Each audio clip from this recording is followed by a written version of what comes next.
They go 1-0 up in 3 minutes. How were you feeling in that moment? Were you thinking, oh no, this could be a long day? And then Martinelli scores again. Hat-trick. He's in the right place at the right time, and he's putting the ball in the back of the net. When it came to him winning the penalty, I was just like, just get Jesus to take it. Eze is a moments player, but he's also a confidence player as well. Kai Havertz is back. Love to see that. Having Kai back is massive. G'day Gooners, and welcome back to another episode of the podcast. A 4-1 win to the Gunners against Portsmouth in our first round of the FA Cup. It was the third round, actually. Apologies for that. But yeah, I'm here. I'm joined. I'm joined with George. George, how are you? Yeah, man, I'm very tired. It was a 1 a.m. kickoff for us here in Melbourne. Same goes for you in Canberra, I'm guessing. Yep. So I'm feeling pretty tired now after a hard day of work. So yeah, no, I'm doing well. I'm doing well, brother. It was a good a good win. Obviously, have to win those games. So yeah, great result. Performance. I'm sure we'll delve deeper into what we both thought of the game itself. Some really good bits, some really good things that we saw, some less good things that we saw. But that's the magic of the FA Cup, mate. You get to see players you don't usually see, and so yeah, no, I'm doing really well, my friend. I'm doing really well. That's good. That's good. And just speaking of players that we don't normally get to see, our lineup today was heavily rotated as we expected. So Kepa in goal. We had Ben White right back, Norgard at centre back. Really interesting. I think he's been a very underrated player for us recently. He plays a lot of positions. So him there, alongside Gabriel, Miles Lewis Skelly. And then in the midfield, this is where we saw something fairly new that we haven't seen since the West Ham game when we saw Odegaard and Eze together, sorry, but we had Marino in the six, and then Eze and Wanyeri, two more attacking-minded players in the A in the right A or the 10, as you might call it. But and then up front we had Madueke, Martinelli, and Jesus. That front three, man, love to see it. But heavily rotated lineup, and obviously when you're playing against lesser opposition, no offense to Portsmouth, I've got mad respect for them. A lot of Aussie players. I thought they started the game really well, but yeah, I think we were probably too good on the day, and that team's always good enough to win, even though it's our B team. But yeah, just going to the game, I wanted to ask you. I mentioned it there, but we lacked a lot of intensity at the start, and it was a bit of a wake up call, wasn't it? What was it? What was his name? Bishop. One of their players shot from outside the box, just outside the box. Kepa sort of parried it into Bishop's path, and he taps it in. They go 1-0 up in 3 minutes. How were you feeling in that moment? Were you thinking, oh no, this could be a long day? Oh, I was really tired for starters, for sure. It's one of those times, 1 o'clock is you don't really know whether you should sleep before or Yeah, just it's an power all awkward the way one. through. Yeah. It is an awkward one. So I actually went to bed early. I went to bed at about 9:15, and then woke up just before kickoff. But I was very tired, and I was very frustrated after 3 minutes when that goal went in. For that opening part of the game, Portsmouth started really, really well. We obviously expected them to sit in a low block, but they came and pressed us man for man, uh, which was unexpected. We really struggled to play out. But the one saving grace for us, I think, was Mikel Merino in that time period. I thought he had a great game overall, but especially in that first period of the game when the rest of our players were not very composed on the ball, I should probably say. He seemed very composed. He was very calm. He played out. He played round the corner. He was good off the ball. Yeah. So yeah, he pleasantly surprised me in that sixth role. I think him playing that sixth role was something fresh for him, and I think he is one of our best passers. And I saw a TikTok, I think it was last night, and it summed him up perfectly. He's a very unique passer. He does those incisive passes that are just good. You know what I mean? Like he just breaks open midfield. So I thought he was probably one of our better players today. But yeah, obviously after that first goal went in, I was like, oh no, what's this going to be? It was giving me flashbacks to that. I don't know if even know if you remember, but do you remember Forest in like 2017 when they were in the second division? I was like, oh no, it's gonna be a long day. But yeah, luckily we responded straight away. We talk about that every week. Once you concede, you have to respond straight away, and that's what we did. Corner, that was probably the scrappiest goal I've ever seen. I thought Norgard scored his first goal for Arsenal. Unfortunately, it wasn't to be. I think I don't know how I can describe that goal. It kind of fumbled around, and it just ended up in the back of the net. But you take it. It was an own goal in the end. Probably our top scorer this season, own goal, isn't he? So credit to him. But yeah. So 1-1, and then we score another corner. Martinelli, beautiful, just guided header. It was Marino-esque, wasn't it? Yeah, man, it was a great header. Yeah. Definitely surprised me. Wasn't expecting when it went in and knowing that it went in to see the replay and saw that it was Martinelli that actually headed it. But Yeah. to be Same. fair, like I don't know, back in the day, Cal, like when we had Unai Emery as our manager and Martinelli first made it, like he did score quite a few headers. I remember in like a Europa League campaign, he scored, I think, two headers, and I was like, wow, this guy, like, he could really play as a striker because he had that instinct. So it didn't necessarily surprise me that much that it was him, but we hadn't seen that sort of goal from Martinelli in a long time. So I guess in some ways it probably did surprise me slightly, but great header. And also a great delivery. Noni Madueke, I Yep. think it was, who delivered quite a few of our headed goals, which was brilliant. You know, when Saka's not in the team, you need the backups to step up, and he certainly did there with a great delivery and a great headed goal. I mean, that's exactly what you want from your squad depth, isn't it? Someone that can just come in and just replicate it. I know he's got his own unique skill set, slightly different to Saka, but if he can do the corners, same as Saka, it's class. So, but just speaking of Madueke, I've just praised him, but I'm gonna have to dig him a bit because that penalty, we got a penalty, so we're 2-1 up, and then we got a penalty just before the halftime break. Bit of a soft penalty, to be honest. I think in the Premier League, if it went to VAR, probably wouldn't have been given. But hey, there's no VAR on the day, so we get the penalty. Madueke steps up, and George, you, I'll leave this on to you. But you said as soon as he stepped up, you knew he was going to miss. Yeah, he just I think with Noni, like he is quite arrogant. Like he is quite Yeah, very, very confident, sometimes overconfident. And when it came to him winning the penalty, I was just like, just get Jesus to take it. Like he yeah, did really well to win it, by the way. That's the first yeah, thing that we should say. Like he squared up his fullback 1v1, beat him, made him look a bit silly, and sort of gave the defender like one choice pretty much. Either, I don't know, let Madueke go and take a shot, like a final action, or take him out. And he got taken it out. I was mean, listen, it was Zach Swanson, wasn't it? Ex-Arsenal player Zach that fell. Swanson, Yeah, yeah, ex Arsenal Academy. Um, and yeah, you'd expect any yeah, professional really. It's one of those things where when you're not a professional, you think, how does any player miss a penalty? And yeah, then you play at your respective level and you get a penalty, and then the pressure that you feel, and even at the level that we play at, like it's not necessarily top professional level. yeah, Like it must be so nerve-wracking when you're really stepping up yeah, to take a penalty. So listen, it wasn't the end of the world. I still thought we were going to win the game, but it is slightly frustrating that he really won a really good penalty in terms of the dribble and just the theatrics of it, we should say. But he wasn't able to stick it away, which is really frustrating. It sort of encapsulates my feeling towards this Arsenal team sometimes that when you have the foot on the neck, sometimes we just don't press down when we really need to. And that was a time just before half time to really, really kill off the game early, and we didn't do it. We went into halftime 2-1. yeah. I know you were saying that at our level, probably would have scored it. I reckon I would have scored it, but quickly moving on. Halftime, 2-1 up. Was disappointed because we've been saying recently, like, once you're up by one, you got to get the second one. You know what I mean? We've been saying that. It feels like I'm going crazy. We've been saying that every single week, but it's the most important thing, I think, at the moment. But yeah, we go into the second half. Just on the first half, how did you think, first of all, how we responded to the goal and then just our general play? Do you think it was better than previous weeks?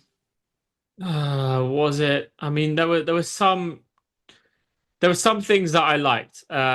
When we were able to play out of the press, which wasn't that often, I thought Portsmouth did press us really well.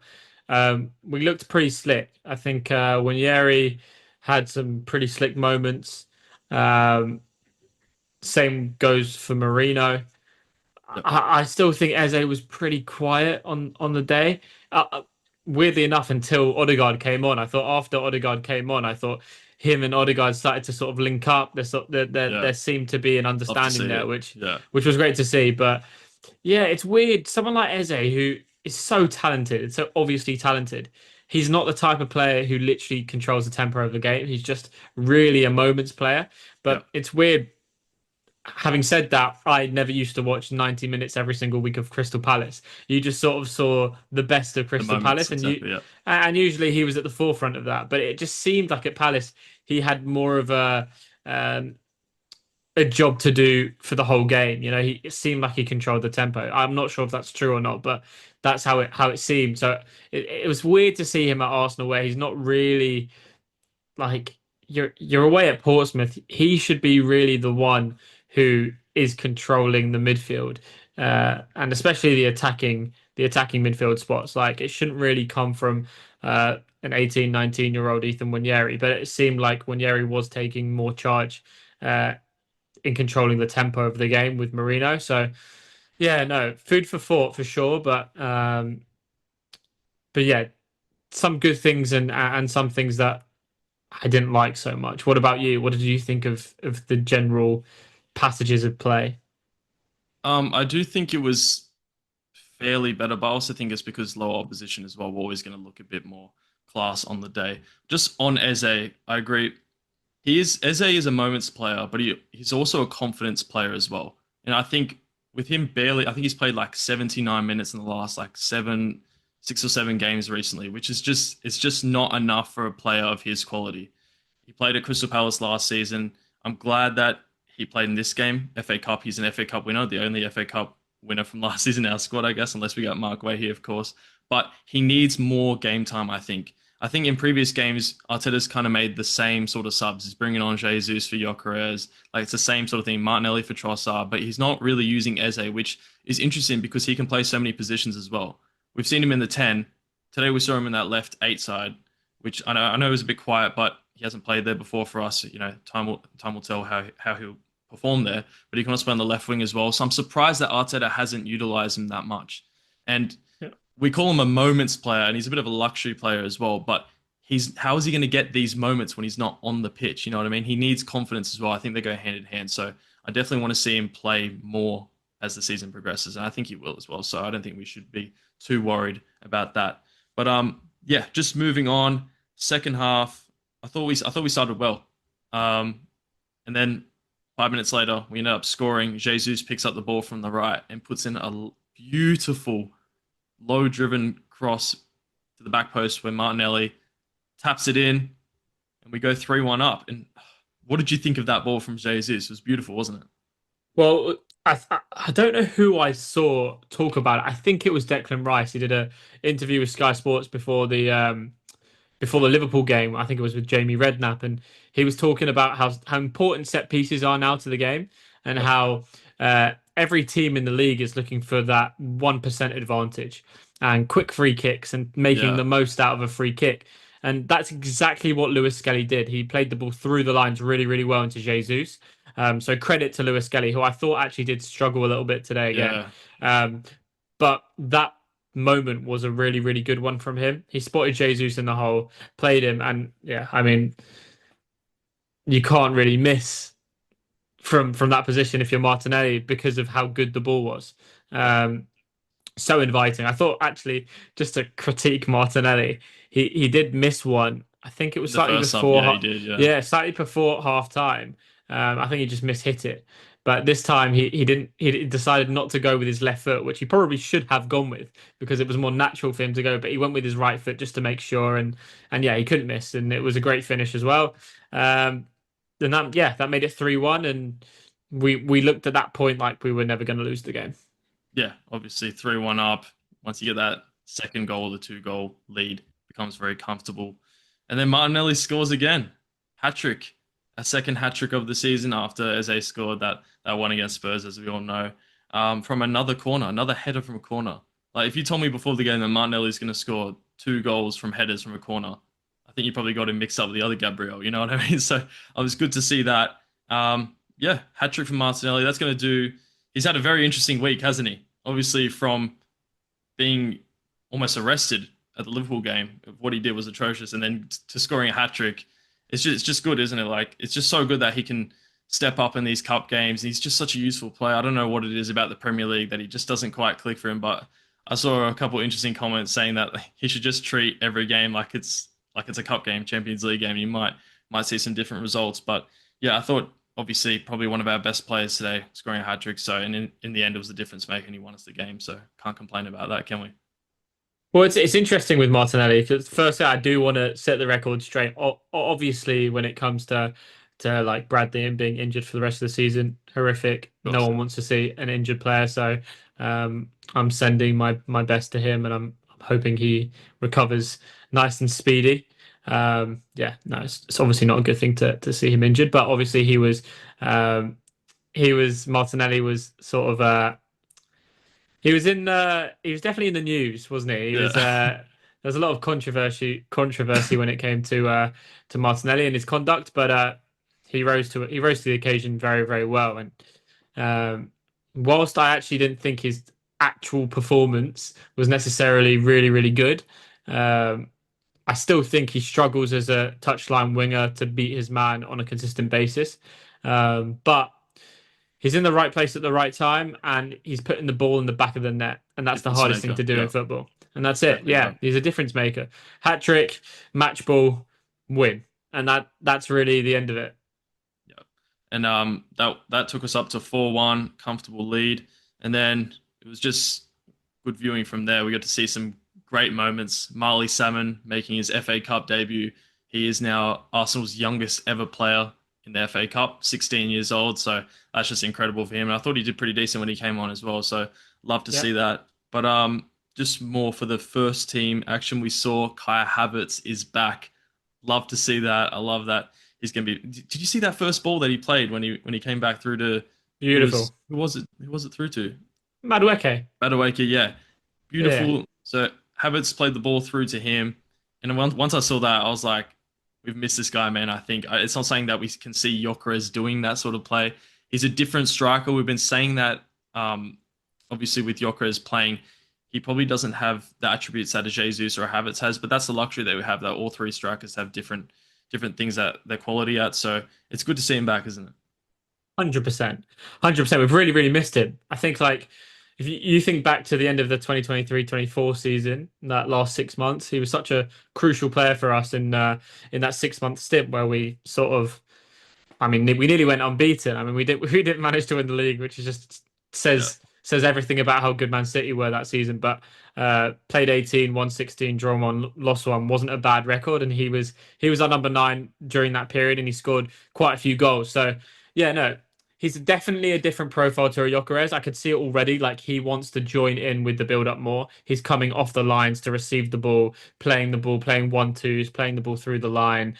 Obviously to Madueke. But yeah, his general hold-up play looked good. He looked quite sharp for someone who hasn't kicked the ball in a yeah, long time. So it was really, really exciting to see him back. And listen, he needs to stay fit. That's the most important thing now. You know, we've now got three strikers who, as you said, have different qualities and can be utilized in different ways in different games and in different game states. So it's uh it's an amazing thing to have such a variety of talent and yeah, having Kai back is massive. So very, very happy to have him back. Great little cameo, and can't wait to see more of him. yeah, exactly right. It's good to see that our squad is finally coming back together. I think we're just waiting on Calafiori and maybe Hincapie, but I don't think Hincapie should be out for too long. Not sure on the news on Calafiori. I don't know if you've heard anything, but it seems like a bit of a mystery at the moment, so we'll just have to wait and see on that one. But yeah, we move on to the next round now. Obviously, at the time of recording, we don't know who we're going to be playing next. There's still a few games tomorrow, I believe, maybe the day after. But yeah, we just have to wait and see for that. Hopefully, we get a good draw. We saw Man City absolutely destroy Exeter 10-1. Just Yeah, crazy. Um, Semenyo with a yep. debut day goal as well, which is absolutely bitterly disappointing for us Arsenal fans because I think he's gonna be a breath of fresh air for them. But yeah, no, a 10-1 win for Man City, so fair play to them. I find it pretty funny that Man City scored 10 and Haaland didn't score a single one, even though he started the game. That's crazy, isn't it? But Pretty crazy. yeah, that's the first time I think I've seen a 10 goal in a game that wasn't like in my local league or something like that. So it's pretty crazy to see. But yeah, obviously next round now. And yeah, we move on to Chelsea Thursday, 7 a.m. for us in a different cup, the EFL Cup semi-final. Obviously, it's over two legs. Away first. They've got a new manager. How do you see this going? New manager bounce? Yeah, no, I think I should say first off, like obviously Maresca, I thought was actually a really good coach. Yeah, So I think a lot of Chelsea fans are pretty disappointed that he's gone, and obviously there was speculation there with Man City, etc. So there was obviously a reason for it, but I think it says more about Chelsea than it does about Rafinha. I think with when it comes to Rafinha, like he was obviously at Strasbourg, he fits in with the owners of the Blue Group, who are like the owners of Chelsea and also the owners of Strasbourg. So to me, it's a bit of a yes man signing. They've got someone who they know is going to listen to what they want instead of the other way around. And I think Maresca was sort of had more of a reputation for wanting what he wants, and he wasn't a company man clearly. Well, not to say that being a company man makes you a successful manager. Like I almost think that you have to be like Maresca was to really get the best out of a team and a club. But yeah, it's really hard to say. He's obviously done, I guess, a good job at Strasbourg and the clubs that he was at before. So he's a good young English coach, and you never really want to bash a young English coach. They get too bashed in the media, all the English coaches. So I don't want him to do well. Of course not. He's a yeah, Chelsea manager, but he speaks very well. I've yeah, he listened to does. Yeah, his interviews, and he's got a very, very clear way of playing. He also knows that he needs to adapt to the players that he's got. Um, but he said like the Chelsea embodies hard work, and players need to be running a lot and showing energy and big tackles and all that gritty stuff, which maybe Chelsea of late have been lacking. He's hoping to, I guess, revitalize this Chelsea team and in having those qualities. But he's got such good players, like the level of player and the depth of player that Chelsea have.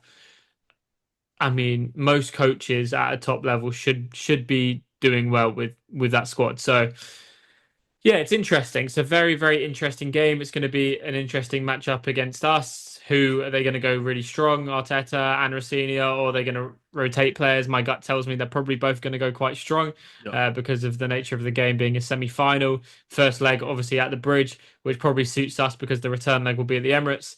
But yeah, a lot to look forward to. I think it could be a really, really good game.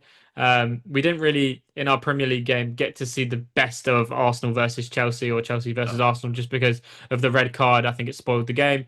So yeah, really, really interesting. What are your thoughts going into the game?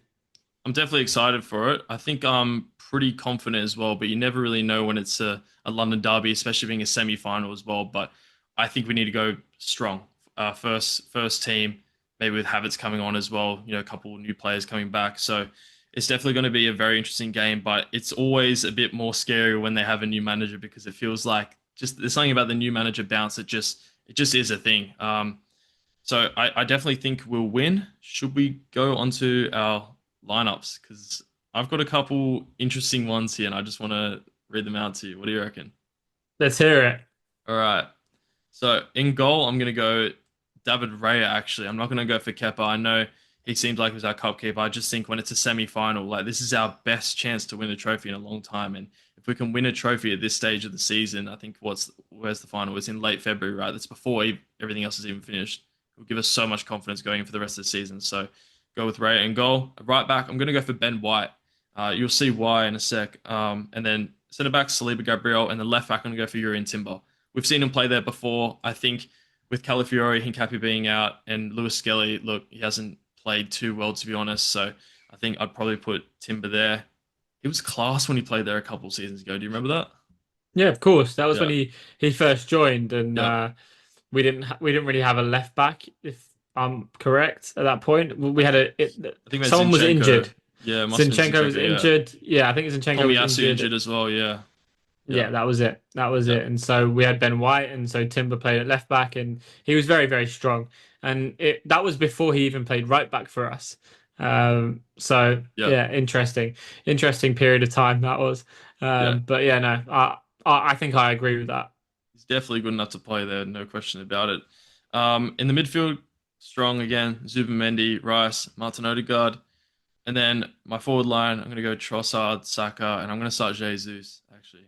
I thought he played really well. I think he's just, maybe it's a bit of bias, I don't know, but I think I've seen enough of Gyökeres at the moment. I don't think we can keep starting if he's not putting in the performances. I know you could argue devil's advocate that he needs to keep playing, but I think he's had enough chances as of recent. And I think maybe coming off the bench might be a better role for him so we can see how that role suits him. But yeah, what do you reckon? Yeah, keeper and back four, I agree with you totally. Midfield three, I also agree with you. The forward line is interesting. Like, I really want Eze to play in this game. Yeah. I don't know. I just feel like it's a semi-final. But It's a big Trossard, game, but though. then Trossard's a big yeah, game I know. player, you know?